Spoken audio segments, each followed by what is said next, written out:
সবাইকে আমন্ত্রণ, শুভেচ্ছা আজকের সিদ্দিকা কবিরস রেসিপিতে। প্রিয় দর্শক, দারুণ দুটো রেসিপি দিয়ে সাজানো হয়েছে আজকের পর্ব। তবে সেই সব মজাদার রান্নায় যাবার আগে আসুন যথারীতি পরিচিত হইনি আমাদের আজকের আমন্ত্রিত দর্শকের সাথে। আজকে আমাদের আমন্ত্রণে আমাদের সাথে আছেন আলপনা আপু। আলপনা হাবি আজকে আমার কাছে এসেছে রান্না করতে। আমি এত খুশি, তুমি নিশ্চয়ই একটা এমন কিছু রান্না দেখাবে চমক আমাদের জন্য। হ্যাঁ অবশ্যই, এবং বলার অপেক্ষা রাখে না। আমাদের বাংলাদেশের রান্নার মান নির্ণয়ের ব্যাপারে আমাদের পুরোধা হচ্ছেন সিদ্দিকা আপা, এবং আমি ভীষণভাবে নিজেকে ভাগ্যবান মনে করছি সিদ্দিকা আপার সাথে একটা অনুষ্ঠানে আসতে পেরে, প্লাস সাথে শারমিনের চমৎকার উপস্থাপনা। আশা করি আমাদের একটা খুব সুন্দর সময় কাটবে। আজকে আমরা কি দেখবো এই অনুষ্ঠানে?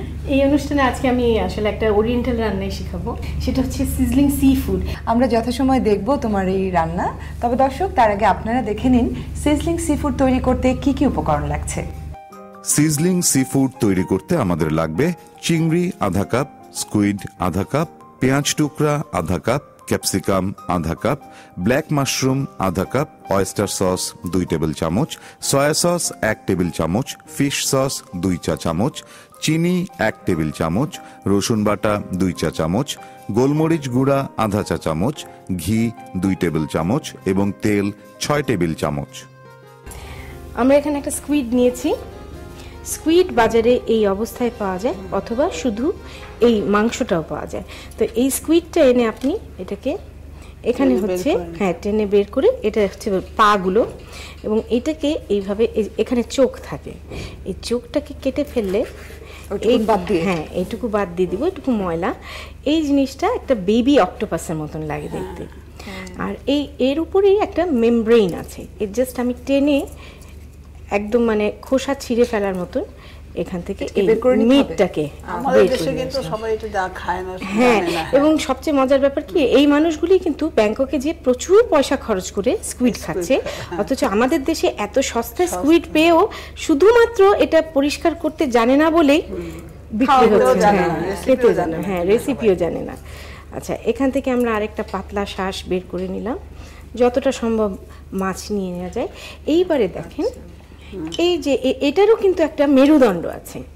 দেখেন, আল্লাহ প্রদত্ত একটা জিনিস, এর ভিতরে প্লাস্টিকের মতো একটা শক্ত আবরণ থাকে, যে এবং এটা আমি যেখান থেকে বের করলাম সেখানে একটা দাগ আছে, সেটাই এটার পয়েন্ট। সো এখানে আমি একটা ইনসিশন দিয়ে দিব, দিলে এটাকে এইভাবে ছড়িয়ে নেব। এখন এই সাইডটাতে আপনি যত কাটার চেষ্টা করেন ওরকম সুন্দরভাবে হবে না।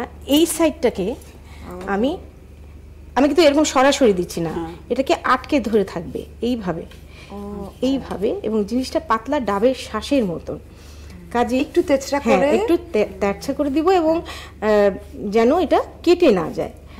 এটা খুব একটা কঠিন হবে না, আঁচড় দেওয়ার মতো, পুরোটাই থাকবে। আবার আমি ক্রিস ক্রস করে এইভাবে আমি কেটে ফেললাম, কেটে এবার ছোট ছোট টুকরো পিস করব।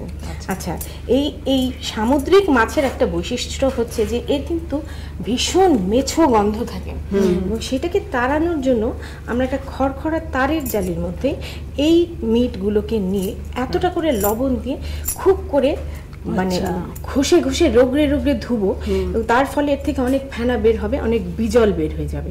বের হয়ে যে এরকম 3-4 বার লবণ দিয়ে আমরা এটাকে ধোয়ার পরে গন্ধটা অনেকটা চলে যাবে, এবং এটা ঝরঝরে হয়ে যাবে। এবং এখন এটার আসল চমকটা আমি দেখাবো। এটা তো মনে হচ্ছে স্রেফ ডাবের শ্বাসের মতন, এর মধ্যে আর এমন কি বৈশিষ্ট্য, কিন্তু এইটাতে যখন আমি গরম পানি ঢালবো, মানে এটা তো ক্লিন করাটা, যেটা 3-4 বার লবণ দিয়ে বারবার করে ধুয়ে একদম রেডি বের করে। আচ্ছা, এখন আমি গরম পানিটা ঢালবো কার্ল করে নেওয়ার জন্য, এবং ফুটান্ত গরম ডিজাইন হয়ে গেছে অলরেডি। আপা দেখেন, পানি দেওয়ার সাথে সাথে যে বলেছিলাম বেবি অক্টোপাসের মতন লাগে সেই পাগুলো, এই যে এই নিথর পাগুলি কি সুন্দর, একদম ফুলের পাপড়ির মতো। আমরা এখন এটাকে স্ট্রেইন করে নিয়ে নিব। ঠিক আছে। আসলে এই মাছগুলো কিন্তু কিনতে পাওয়া যায়, কিন্তু আমরা ঠিক জানি না কিভাবে এগুলো পরিষ্কার করতে হয় বা কাটতে হয়। আচ্ছা, এই সি ফুড রান্না করার আগে আমি যেটা করব, সবার সুবিধার জন্য সসগুলোকে যদি একসাথে করে রাখি, তাহলে কিন্তু রান্নার সময় একসাথে দিয়ে দিতে খুব সুবিধা হয়, কারণ একটার পর একটা দিতে গেলে পুড়ে যাওয়ার একটা ভয় থাকে। তো আমরা এখন অয়েস্টার সস নিচ্ছি 2 টেবিল স্পুন। মাপাই আছে দেখে তোমার সব উপকরণগুলো। আচ্ছা, এটা হচ্ছে ফিশ সস নিব 2 চা চামচ। আচ্ছা, soya sauce, light soya sauce নিব 1 টেবিল চামচ। সসগুলো সব একসাথে। চিনি নিব 2 চা চামচ, না 3 চা চামচে মিলে 1 টেবিল স্পুন চিনি নিব। আর গোলমরিচের ফাঁকি, হোয়াইট পেপার 1/2 চা চামচ। এই সসগুলি আমি মিলিয়ে রাখলাম, এখন আমার রান্না করতে খুব সুবিধা হবে। প্রথম পর্যায়ে আমি 3 টেবিল স্পুনের মতন তেল দিব, কোনো মশলা না, কিচ্ছু না। যেহেতু আমার চিংড়ি মাছটা একদম কাঁচা, প্রথমে চিংড়ি মাছটা দিয়ে দেবো। আমি এই সিজনিং চিকেনটা রান্না করতে আমি টাইগার প্রন ব্যবহার করি, সামুদ্রিক চিংড়ি যেটা, কারণ সামুদ্রিক চিংড়ি সি ফুডের সাথে খুব ভালো যায়। যে চিংড়িগুলি খুব তাড়াতাড়ি ভাজা হয়ে গেল, এখন আমি আমার সি ফুডগুলি দিয়ে দেবো। ও, সব মাছগুলো আগে আমরা ভেজে নেব। ফিশগুলি স্কুইড ভাজতে কেমন? স্কুইড দেখেন আমি তো হাফ কুকই করে নিয়েছি এটাকে, কাজেই এটা আর খুব বেশি ভাজতে হবে না, এটা খুব বেশি কুক করাও লাগে না, মানে একটু গরম পানি চিংড়ি মাছের মতোই। এখন আমি আমার ভেজিটেবলগুলি অ্যাড করবো, ক্যাপসিকাম, পেঁয়াজ আর ব্ল্যাক মাশরুম, এবং এগুলি কিন্তু খুব বেশিক্ষণ রান্না হবে না, অল্প কুক হবে। এখন যা সসটা দিয়ে দিব। ও আচ্ছা, আমি একটু আমার দর্শকদের একটু ক্লিয়ার করে দেই। সব মাছগুলো আগে ভেজেছি, একটু 2-3 মিনিটের মতো ভেজে সবজিগুলো দিলাম, তারপরে মিলানো সসটা। এই যে এখন আমার প্রথম পর্যায়ে শেষ, এবং এটাকে আমি উঠিয়ে রাখবো। আমার অয়েস্টার সসে একটু চিনি আছে, প্লাস লবণ, লাইট সয়া সসেও লবণ, প্লাস ফিশ সস তো আমরা লবণের সাবস্টিটিউট হিসাবেই ব্যবহার করি, কিন্তু যেটা এই লবণের লবণাক্ততাকে একটু কমানোর জন্য চিনি একটু বেশি পরিমাণে দিতে হয়। আলপনা, এই যে তুমি রান্নাটা করলে, এত কুইক থাই রান্না করলে, এমন সুন্দর গন্ধ বেরিয়েছে তোমার সসের, এরপরে কি করবে তুমি? এরপরে এখন এই যে দ্বিতীয় পর্যায়ে আমি যাব। শখ বলো, পেশা বলো, যাই বলো, সবই আমার নেশার থেকে এসছে। রসুন পেস্ট, হ্যাঁ, রসুন বাটা, এবং আপনারা বাটা দিয়েছো? হ্যাঁ, বাটা দিচ্ছি, এবং এটার এই পোড়া পোড়া গন্ধটার মধ্যেই কিন্তু একটা আলাদা মজা, এবং থাই রান্নার ধরনেই কিন্তু এটা খুব পপুলার, যে ওরা প্রথমে চুলায় আগে রসুন ভেজে নেয়, তারপরে আপনারা যারা এখানে উপস্থিত নিশ্চয়ই গন্ধ পাচ্ছে। তোমার সেই নাড়া, তারপরে তোমার হাঁড়ি, নিজের হাঁড়ি, এবং দেখে মনে হয় তুমি খুবই ভালো রাঁধুনি। তো এখন আমি এটার মধ্যে একটুখানি পানি দিব, তার কারণ হচ্ছে সিজনিং ট্রেটা যখন খুব গরম হয়ে যায়, তখন এই জিনিসটা ঢেলে দিলে সাথে সাথে রসটা টেনে নেয়, তো তাতে মজা কিছুটা নষ্ট হয়ে যায়। তো একটু ভেজা ভেজা থাকলে ওইটা পুরোটা আর অ্যাবজর্ব করতে পারবে, গ্রেভিটা ঠিক মতো থাকে। আচ্ছা, আমার দ্বিতীয় পর্যায় শেষ। হ্যাঁ, দেখেন কত চট জলদি। এখন তৃতীয় পর্যায়ের জন্য আমরা প্রিপারেশন করছি সিজলিং ট্রেকে গরম করা। সিজলিং ট্রেতে আমি একটু ঘি দিব। এটার পরিবেশনের মজাটা হচ্ছে যে যখন আমি দাওয়াতে এটা রান্না করি, তখন কিন্তু এই দাওয়াতে দেখেন না, মানুষকে খেতে ডাকলে কিন্তু গল্প আর ফুরায় না, গল্পই চলতে থাকে। গরম সিজলিং ডিশটা নিয়ে বের হয়ে, যেটা সবার মনোযোগ আকর্ষণ করে। হ্যাঁ, ওটা দেখে আর কেউ গল্প করতে চাবে না, আসবেই টেবিলে। এত সুন্দর একটা এফেক্ট তৈরি হয়, খাওয়ার ঘরটা যেন থাইল্যান্ডে রূপান্তরিত হয়েছে।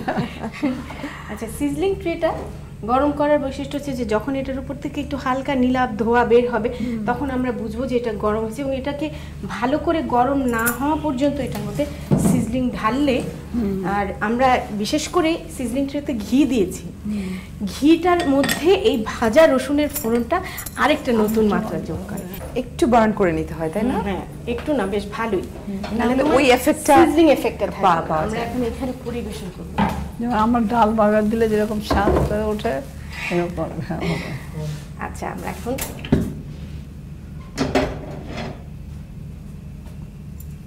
খাজের মধ্যে বসিয়ে নিব।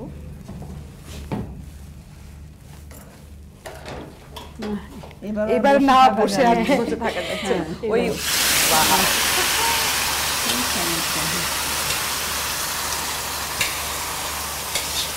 দর্শক, ঘরে বসে যদি এই অথেন্টিক থাই ডিশের স্বাদ নিতে চান, তাহলে আলপনা আপু একদম প্রথম থেকে কিভাবে রান্নাটা করেছে সেটা দেখে নিন আর একবার। সিজলিং সি ফুড তৈরি করতে আমাদের লাগবে চিংড়ি আধা কাপ, স্কুইড আধা কাপ, পেঁয়াজ টুকরা আধা কাপ, ক্যাপসিকাম আধা কাপ, ব্ল্যাক মাশরুম আধা কাপ, অয়েস্টার সস 2 টেবিল চামচ, সয়া সস 1 টেবিল চামচ, ফিশ সস 2 চা চামচ, চিনি 1 টেবিল চামচ, রসুন বাটা 2 চা চামচ, গোলমরিচ গুঁড়া আধা চা চামচ, ঘি 2 টেবিল চামচ এবং তেল 6 টেবিল চামচ। প্রথমে টুকরো করা স্কুইডের সাথে গরম পানি ঢেলে সেদ্ধ করে নিন। এরপর অয়েস্টার সসের সাথে একে একে ফিশ সস, সয়া সস, চিনি এবং গোলমরিচ গুঁড়া দিয়ে সস তৈরি করে নিন। এবার তেলের মধ্যে চিংড়িগুলো ছেড়ে একটু ভেজে নিন।